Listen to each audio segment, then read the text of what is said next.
अंतिम शासनपति महावीर स्वामी भगवान की, परम पूज्य गुरुदेव श्री आदि सागर महावीर विधि विमल सागर सन्मति सागर जी महाराज की, परम पूज्य गुरुदेव श्री सुंदर सागर जी महाराज की, द्वादशांश जिनवाणी माता की, इंद्रध्वज महामंडल विधान की।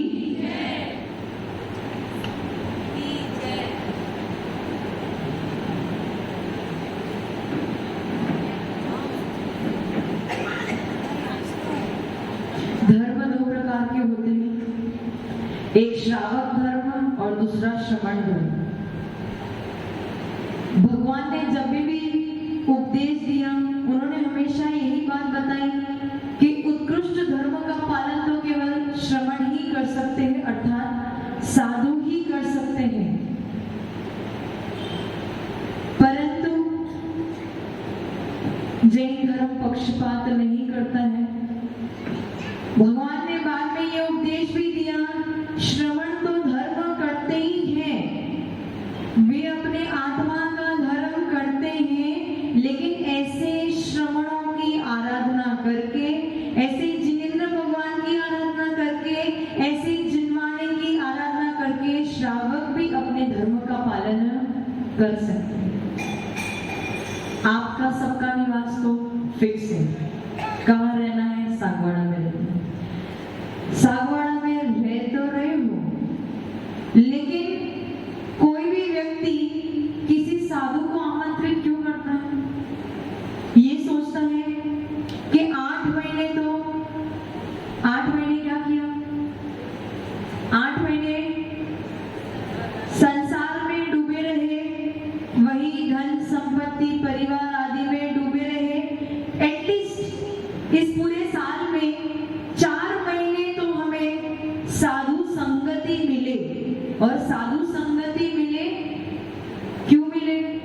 साधुओं को 4 महीने रहने का स्थान चाहिए, तो हम उनको स्थान दे दें। ऐसा है राजू जी, साधुओं को 4 महीने कहीं ना कहीं रुकना है, तो इस बार हमने स्थान दिया। ऐसा है, ये आपकी गलतफहमी है। यदि ना, मैंने बहुत बार ऐसा सुना है, प्रवचन नहीं हो रहा है, मैं सिर्फ कुछ चर्चा चल रही है। बहुत बार ऐसा सुना है मैंने कि साधु को श्रावक की जरूरत नहीं पड़ती। साधु को दिन में एक ही बार श्रावक की जरूरत पड़ती। कब पड़ती है? जब साधु के हाथ नीचे होते हैं और श्रावक के हाथ ऊपर होते हैं। परंतु ये जो लोग कहते हैं ना, उनकी बात गलत है। वो गलत इसलिए है कि साधु तो आपको वो मौका दे रहे हैं, वो सौभाग्य दे रहे हैं कि आप उनके कर पात्र में ग्रास रखो। उस ग्रास के माध्यम से जो साधु संत साधना, स्वाध्याय, तपस्या, त्याग आदि जो करेंगे, उसका कुछ पुण्यांश आपको भी प्राप्त हो। अब बताओ, साधु को आपकी जरूरत है या आपको साधु की जरूरत है? तो ये जो गलतफहमी है ना कि साधु को श्रावक की जरूरत पड़ती है, ये बिल्कुल गलत है। श्रावक साधु को गांव में क्यों लेके आते हैं? ताकि जो 8 महीने में हमने पाप किए हैं, वो थोड़े से, एटलीस्ट थोड़े से तो उनके सानिध्य में आके, उनके उपदेश सुन के, उनके वचनामृत सुन को, उनको आहार दान देके हमारे थोड़े से पाप तो ये समझ लो, साधु आपको अभय दान दे रहे हैं। क्या दान दे रहे हैं?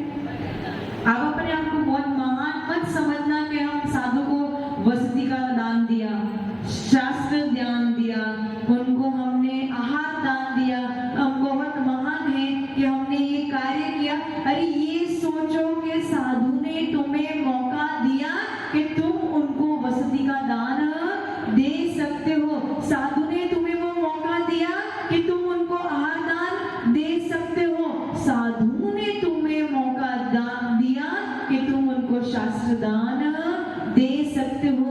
यही सबसे बड़ा अभय दान आपके लिए है। बाकी आपके पास पुण्य कमाने का क्या मौका है? कोई मौका है? जिनेंद्र भगवान है, लेकिन जिनेंद्र भगवान की पूजा करते हो, अर्चना करते हो, अभिषेक करते हो, उसमें करते क्या हुआ? आपका मन कहाँ लगता है?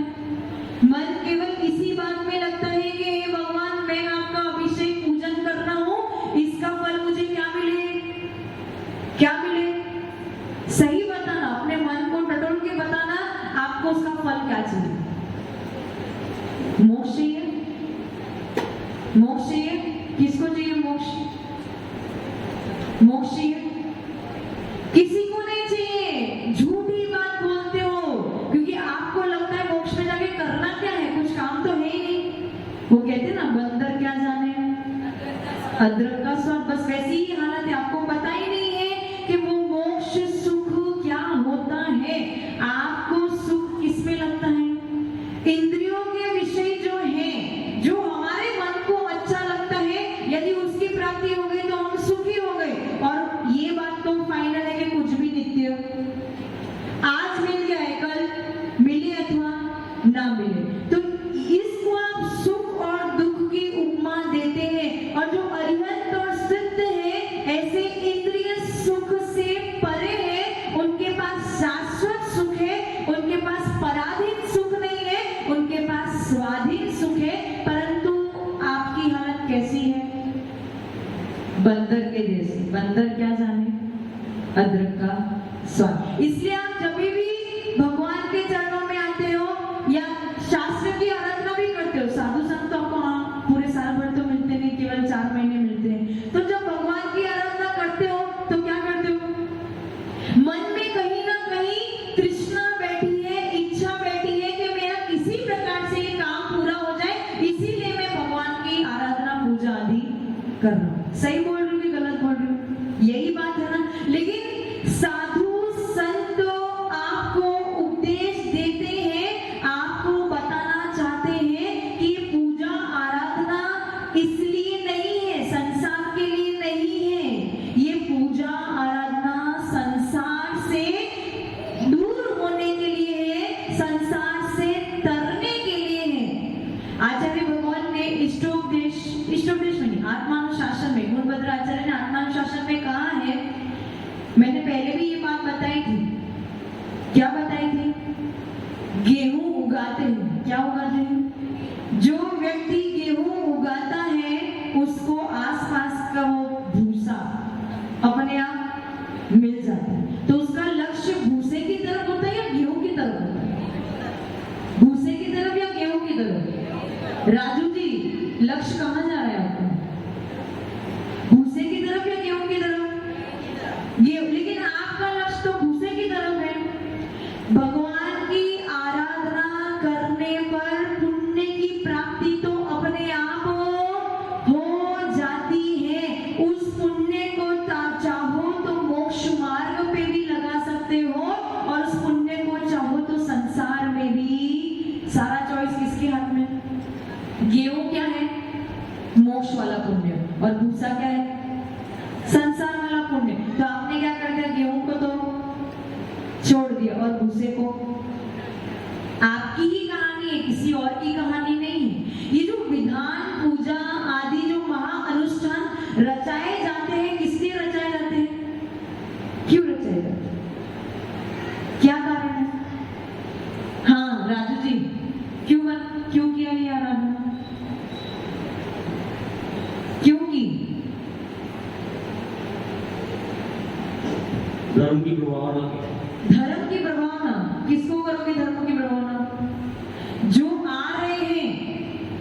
अनादिकाल से है और सिद्ध चले जाओगे तो भी आत्मा तो कि विनाश हो जाएगी।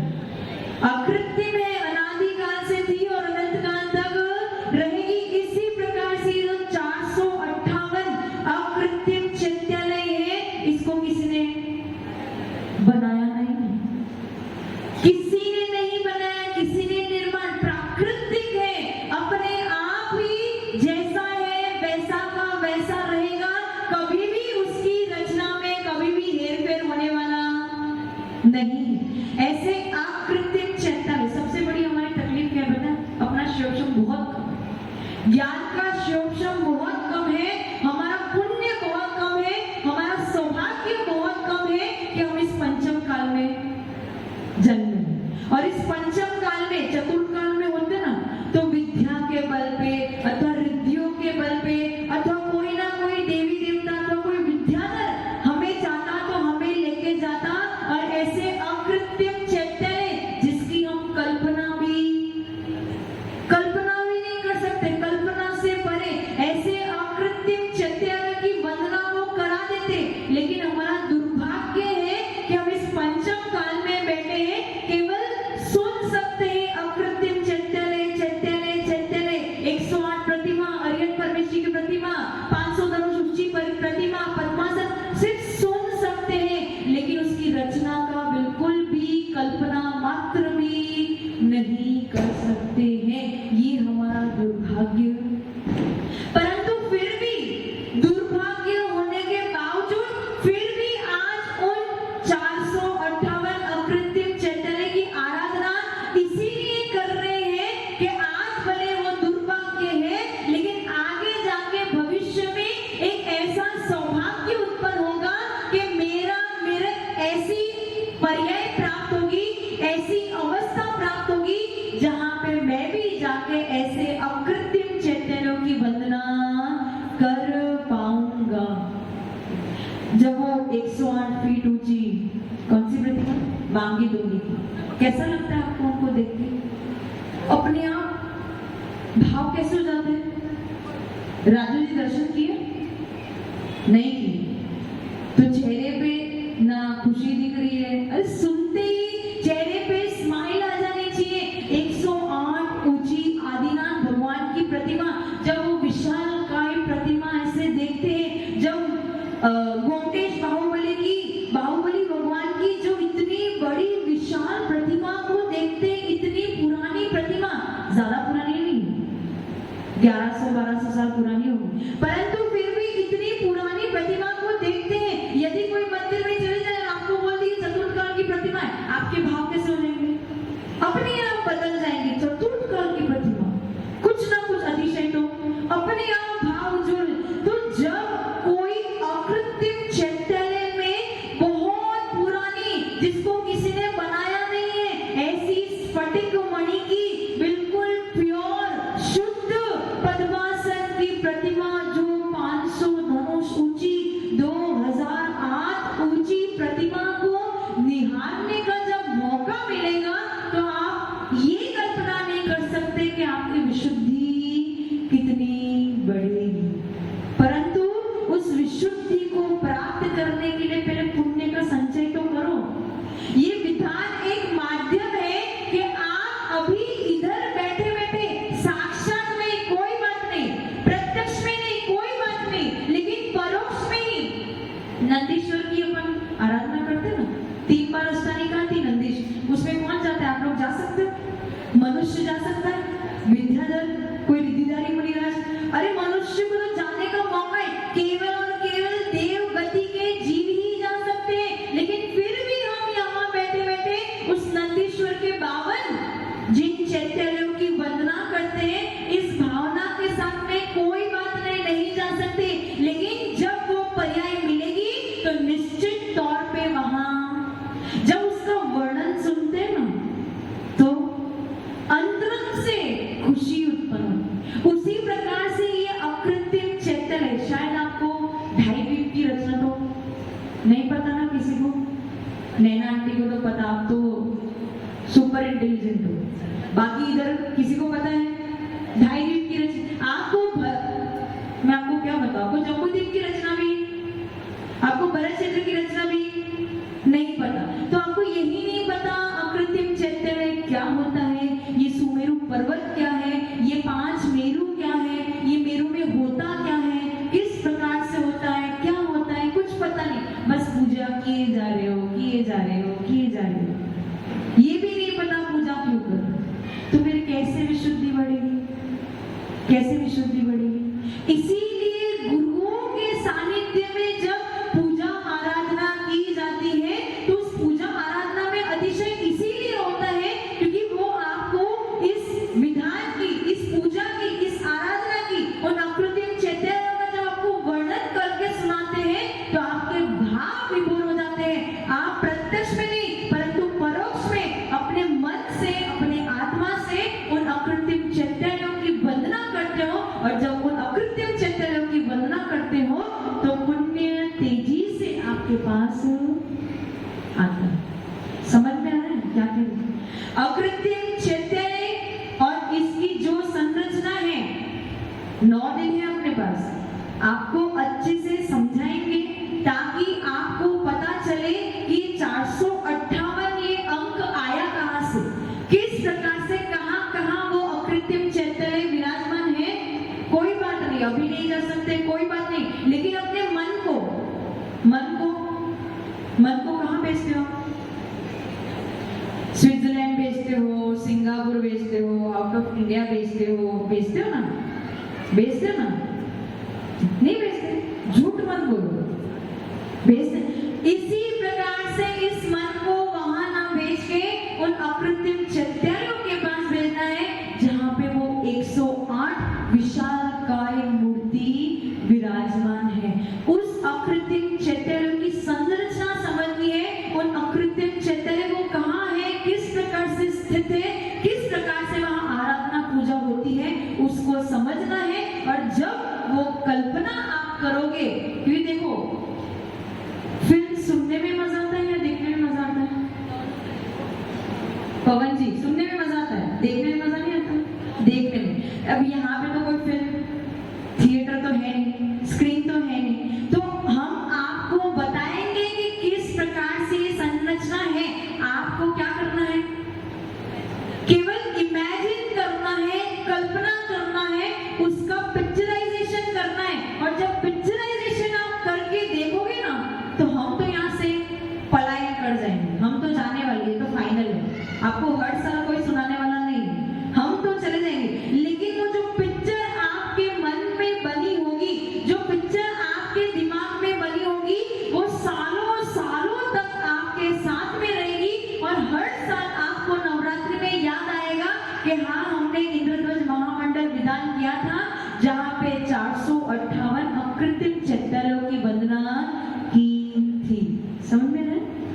स्वर्ग स्वर्ग स्वर्ग सुनते हो तो कैसा लगता है? अच्छा लगता है, लेकिन उसकी कल्पना कर पाते हो कि स्वर्ग में सुंदरता कैसी होगी, स्वर्ग में देव कैसे रहते होंगे? बस केवल काल्पनिक ऐसे सोचते यार बहुत अच्छा होगा, ऐसा होगा, वैसा होगा। बस इसी प्रकार से ये स्वर्ग से भी सुंदर रचना है जिसके बारे में हम आपको वर्णन करेंगे। आपको केवल कल्पना करनी है और उस पिक्चर को यहाँ पे और यहाँ पे बिठाना है ताकि अंतिम समय तक, अंतिम समय यानी मरण होने तक वो पिक्चर आपके दिमाग में चलती रहे। और जब जब आपको उन 458 चैत्यों की याद आएगी ना, जब जब उसको आप देखोगे, मन में देखोगे, तो पुण्य का असर, और वही पुण्य आपको अगले भाव में उन अकृत्रिम चैत्यों की वंदना करा देगा। इसीलिए यहाँ पे ये विधान रचाया जा रहा है। अभी तो केवल भूमिका है, अभी आगे बहुत कुछ बाकी है। इसीलिए जो आज सुबह आए थे उनकी पुण्य की तो सराहना है ही। और ये विधान समझ लेना, ये टाइम पास करने के लिए नहीं, ये आपकी विशुद्धि को, अपने परिणामों को सुधारने के लिए है। दिन भर में आप कुछ भी करो, लेकिन जो सुबह के 2 घंटे हैं जब यहाँ बैठते हैं तो किसी भी प्रकार से देखो निमित्त मिलते हैं। दिमाग खराब करने वाले, मन खराब करने वाले निमित्त हजारों मिलेंगे राजू जी। मन खराब करने वाले निमित्त जो तैयारी करता है ना, उस पे पत्थर ज्यादा। पवन जी, जो आगे बढ़कर तैयारी करता है सबसे ज्यादा चोट भी उसे।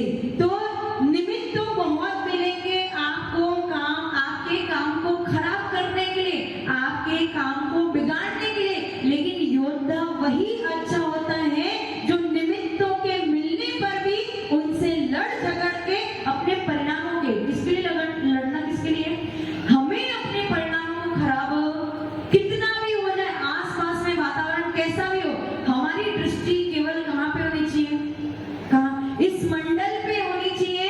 इस ढाई द्वीप में जो अकृत्रिम चैतन्य है, रुचकवर द्वीप में या नंदीश्वर द्वीप में जो अकृत्रिम चैतन्य है, जो जिनेंद्र भगवान यहाँ पे विराजमान है, उन पे अपनी दृष्टि को रखना, अपनी विशुद्धि को बढ़ाना, अपने परिणामों को सुधारना, ये 2 घंटे की पूजा आराधना आपको पता नहीं कितने भवों के लिए पुण्य इकट्ठा कर देगा, जो आपको सुख संपत्ति देगा। इसलिए जो आज आए थे उनकी पुण्य की तो सराहना है ही, कल इस संख्या में वृद्धि होनी चाहिए, क्योंकि आपको पता है देव शास्त्र गुरु का सानिध्य मिला है, और उसके साथ में 4 चांद लगाने के लिए हमारे पास कौन आए हैं, संगीतकार संजय भैया। आज जिसने देखा उनको पता है उनको कितना आनंद आया है, कितनी सुरीली तरीके से उन्होंने पूजा कराई है। उसी प्रकार से आगे और 8 दिन है, ऐसा मौका गवाना नहीं तो शब्द, यदि साधु के शब्द आपके कान में नहीं जा पाए या मिस हो गए तो आप उस पिक्चर से वंचित रह जाओगे। इसलिए वंचित नहीं रहना है, ऐसा मौका बार बार नहीं आएगा। अपने पुण्य को बढ़ाओ और मोक्ष मार्ग को प्रशस्त करो। ओम नमः सिद्धेभ्य। जय गुरुदेव श्री सुंदर सागर जी महाराज की।